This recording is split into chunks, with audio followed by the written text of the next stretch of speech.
Madame, monsieur, machin, machine, salut. Salut. Salut, cool, épais sur Salut terre. à tout le monde.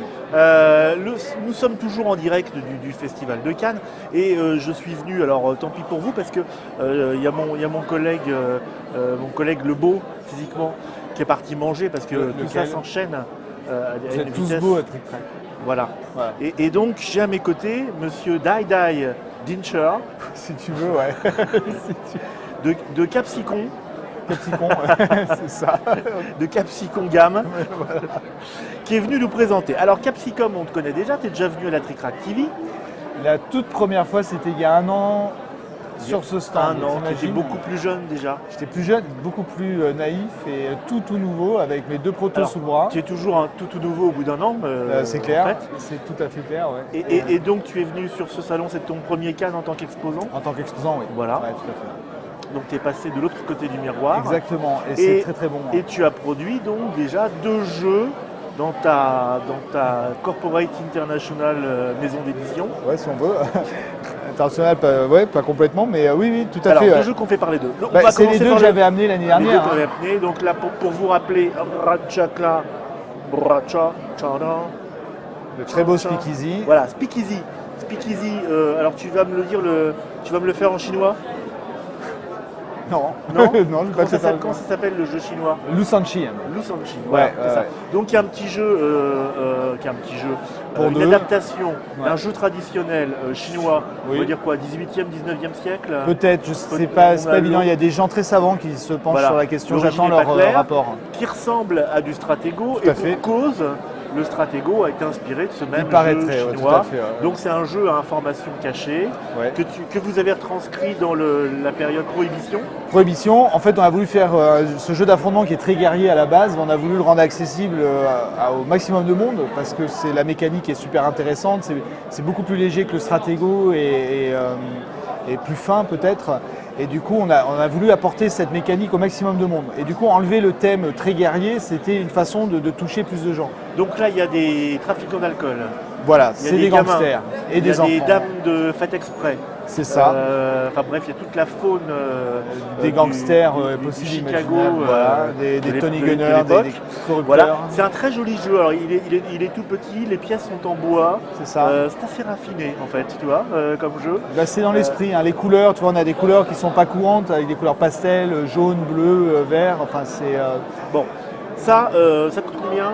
Il est à 20 € en boutique, enfin Et 19,80 c'est quelque chose. disponible depuis un certain temps. Il est sorti déjà. en octobre Ça l'année se joue dernière. à 2 hein, par contre. À 2 D'accord, uniquement, hein, ouais, bon. tout à fait. Et puis alors le gros. Alors le gros Fleet Commander, voilà. Le gros Fleet Commander. Ça, vous l'avez déjà vu. J'essaye de ne pas faire briller la boîte, voilà. Parce que celui-là est tout neuf. Donc, jeu de combat de vaisseaux spatiaux. C'est ça. Vous l'avez déjà présenté sur la Trick Track TV. Exactement. Où on peut le voir. Toi, sur le salon, on l'avait déjà vu à Essonne. Tu as une superbe table lumineuse. Oui, elle est belle. Hein, Style ouais. Star Trek, Voilà. où on pousse les pièces. Voilà, exactement, le tactique, on est dans l'ambiance en tant que Fleet Commander, on donne des ordres à sa flotte sur un plateau rétroéclairé qui met dans l'ambiance science-fiction. Alors, quoi, donc, dans la boîte, il est pas rétroéclairé. Si, on a une boîte sur 10 possède la boîte. N'importe quoi. En gros, on est vraiment dans jeu de figurines de plateau, Oui, à la fois simple. voilà, c'est pas de la méritrage avec des règles très Non. sophistiquées. C'est quoi? C'est 30 minutes la partie? Oui, c'est 30 à 45 minutes, quoi, Ouais. voilà, ça dépend des joueurs.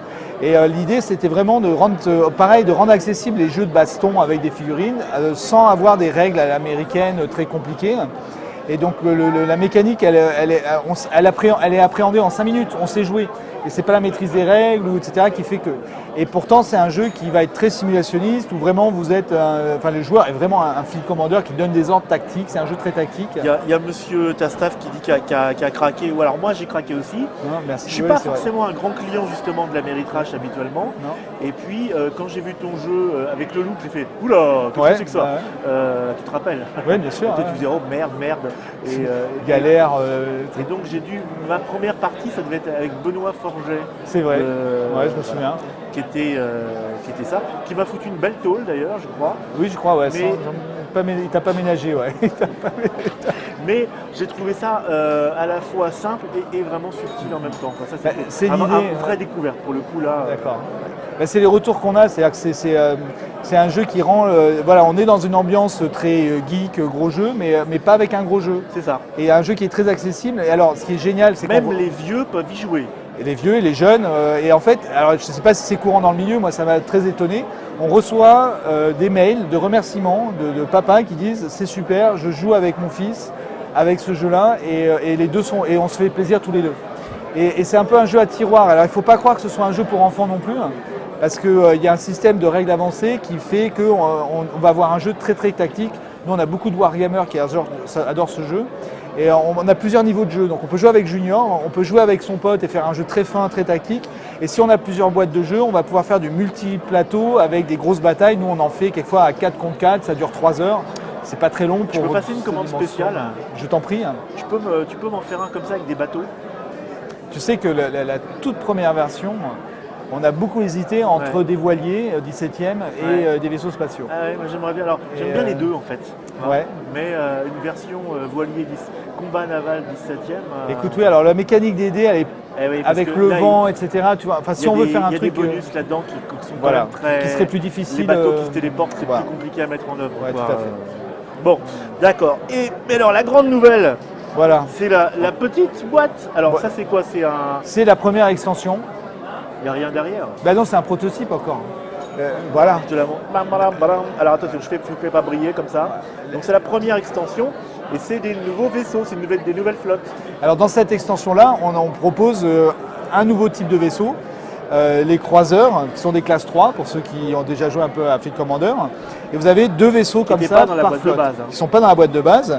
Et en fait, ils sont là, voilà. On va avoir deux nouveaux vaisseaux par flotte.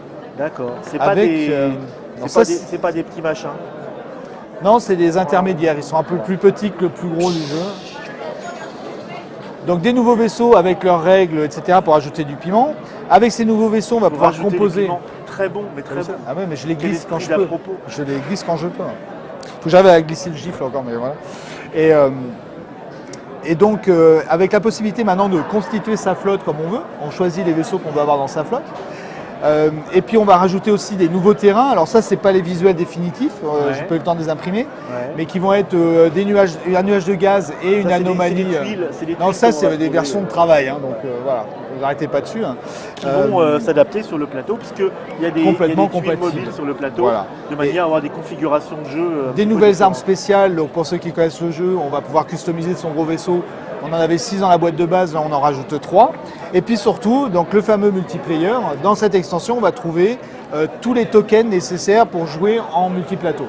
Aujourd'hui, on a mis la règle sur Internet en téléchargement. Multiplateau, ça veut dire acheter 2 boîtes, quoi. Alors voilà, le truc c'est voilà, il faut 2 boîtes au moins. Je vous dis, nous on joue à 4 boîtes avec 8 joueurs. L'idée c'est qu'on a besoin de 2 fois plus de matériel si on est 2 fois plus de joueurs. Voilà. Et donc là, on rajoute un petit peu tous les tokens pour marquer les flottes, pour faire les jump gates, les portails qui vont permettre de passer d'un plateau à l'autre. Donc tout le matériel qu'il faut pour faire de la grosse partie. À cela, on va ajouter 4 scénarios qui font intervenir les nouveaux vaisseaux, etc. Donc ça, c'est la première extension. Et il y en a une autre que je ne t'ai pas amené là, c'est un nouveau plateau aussi. Ah oui. Voilà, qui va être qui est vendu aussi. Alors ça c'est un tapis de souris. C'est un tapis de souris, mais en fait c'est une super matière pour faire du plateau de jeu. Ah, c'est pour ça que tu le mets dedans. Et c'est pour ça, alors là on va essayer de le faire comme ça. On va faire l'extension avec un plateau de jeu, donc en néoprène on va dire, qui va être très grand. Qui se roule et qui n'a jamais de pli. Voilà, tu peux le plier, même moi ça fait des semaines que je me promène avec ça comme ça, plié dans la poche pour voir si ça s'abîme. Et qui est antidérapant. Et ça s'abîme pas du tout. Donc super matière, et donc un nouveau plateau avec un nouveau design circulaire qui va permettre à ceux qui ont beaucoup joué à Fleet Commander un petit côté rafraîchissant avec une toute nouvelle map et une nouvelle façon de jouer. Bon, ta staff me dit, il a raison, des ventes de vaisseaux à l'unité. Alors, c'est pas prévu aujourd'hui parce qu'on n'est pas parti sur un jeu en blister. Voilà, donc on n'a pas prévu de faire des blisters de vaisseaux. Pour autant, les vaisseaux que vous voyez là, ce sont les prototypes. Ouais. C'est vraiment le design du vaisseau final. Sauf que celui-là, il n'est pas en plastique injecté, il est en impression 3D. D'accord. Ouais. Et finalement, le rendu est très sympa. Ouais. Et tous ces vaisseaux-là, on les a imprimés en 3D. Et ce qu'on est en train de préparer, c'est de les rendre disponibles au public en impression 3D sur des plateformes d'impression 3D. Il en existe 2 grandes que les gens connaissent bien. Et donc on a Sculpteo et NetShape, un truc comme ça.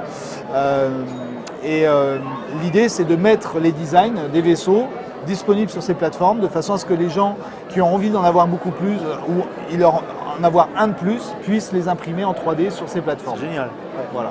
Et avec des versions alternatives ou des... Alors ça, on les garde pour les extensions. Ouais. Alors on a déjà pas mal de joueurs qui ont inventé leur propre vaisseau. Ça, on adore. Franchement, c'est ce qu'on préfère comme nouvelle quand on arrive le matin au boulot, de voir quelqu'un qui a fait ses propres vaisseaux, qui a inventé un nouveau profil de vaisseau.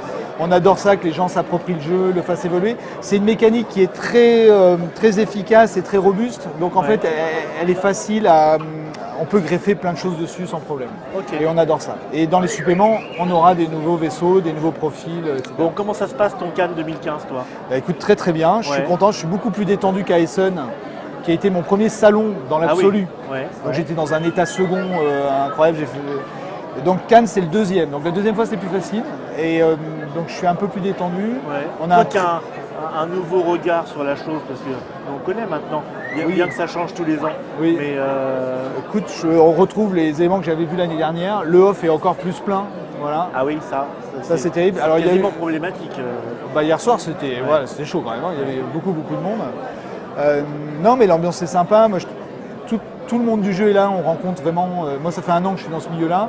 Je commence à connaître du monde et tout le monde est là. C'est une grande famille qui se réunit. Moi, je suis content parce qu'on a un beau stand. Il est petit, mais il est très beau. Il ne désemplit pas. J'ai une super équipe d'animateurs. Ton truc numéro 1, c'est les rencontres, Oui, c'est rencontrer. Voilà. C'est la famille qui se rencontre. On discute partout. On va dans n'importe quelle allée. On va rencontrer quelqu'un. On a quelque chose à lui dire. Il a quelque chose à nous dire. On discute, on déconne. Voilà. Moi, je ne parle pas beaucoup. J'aime pas trop les gens de base. Donc, oui, on se le dit entre nous. Quand on doit d'ailleurs, passer, il va falloir que tu y ailles. Il va falloir que tu y ailles maintenant parce que c'est fini. Non, bien sûr. Tu as encore des trucs à raconter ou on a fait vous dire qu'on prépare aussi d'autres jeux. Alors ça paraît intéressant, oui. Parce que tu vas rester encore un petit peu. Dans Capsicum Games, on a Fleet Commander qui est le gros jeu, des extensions qui vont sortir, qui vont prendre beaucoup de temps. D'un autre côté, on a très envie de faire d'autres jeux comme Speakeasy un petit peu. Donc des jeux qui vont s'adresser à un public. Speakeasy, on imagine qu'il pourrait y avoir d'autres thématiques. Oui, alors tricoter une mécanique sur la même... Enfin non, changer les thèmes sur une même mécanique. Bon, en fait, non, là, l'idée, nous, c'est s'adresser à des couples, plutôt à des jeux de duel, et qui vont essayer de toucher un peu tous les types de joueurs, et même les joueurs qui ne jouent pas forcément. Et donc là, on prépare un jeu qui va être un jeu de cartes, avec un auteur fameux, et on travaille les illustrations, on va essayer de l'avoir cet été. On va essayer de le faire sortir pour l'été. Je ne promets rien pour l'instant, parce qu'on a toutes les illustrations à faire. Mais pareil, donc un jeu qui va s'adresser... Quand tu dis qu'on a toutes les illustrations à faire, c'est qui est-ce qui les fait? Une illustrateur ou trice, voilà. Ah, tu sais pas encore? Et on ne sait pas encore. D'accord. On en avait une et ça n'a pas marché. Ah oui. On n'arrivait pas à fonctionner ensemble. Donc voilà, donc on a préféré dire, voilà, on va trouver quelqu'un d'autre. Et c'est en cours. Et justement, le salon, on en rencontre plein, des gens comme ça. Et donc c'est super. D'accord, ok. T'as staff qui dit oui, il revient sur l'idée de la proposition des trucs en 3D. Il dit c'est payant, mais oui. Ton truc c'est de dire c'est des lieux d'impression 3D où on achète la figurine, pas la forme 3D qu'on va faire avec sa propre imprimante. Non, tout à fait. Pour l'instant, ce sont des plateformes qui proposent des services d'impression et ils permettent aux designers de laisser des modèles 3D que les gens peuvent commander l'impression. C'est de la micro-édition. Voilà, c'est la micro-édition. Voilà. Bon, bah écoute, merci, ça fait plaisir de te voir. Ça fait très plaisir de venir. Tu viendras nous présenter ça dès qu'il sort. Oui, d'ailleurs, c'est une bonne question. Hein. Combien on vise de le sortir à Essen. Ouais. Donc là, on a lancé la production. On va voir au niveau de timing. Normalement, ça devrait bien se passer. On devrait l'avoir pour Essen. D'accord. Et donc, dès qu'on a un truc bien fini, dans un lieu avec une table, on viendra vous voir avec grand plaisir. Avec le plateau même, on vous présentera les 2 extensions en même temps. En même temps, ici, c'est sympa aussi, parce qu'il y a plein de gens qui passent partout. Ça brouillate un petit peu. Là, il y avait R2D2 qui est passé il n'y a pas très longtemps, c'était bien aussi. Il habite juste en face de chez nous, là. Ah oui, parce que moi, j'aime pas trop le son de sa voix, c'est un peu énervant. C'est vrai la longue, ouais, je pense que trop, oui. Mais c'est un voisin sympa, je trouve. Ok.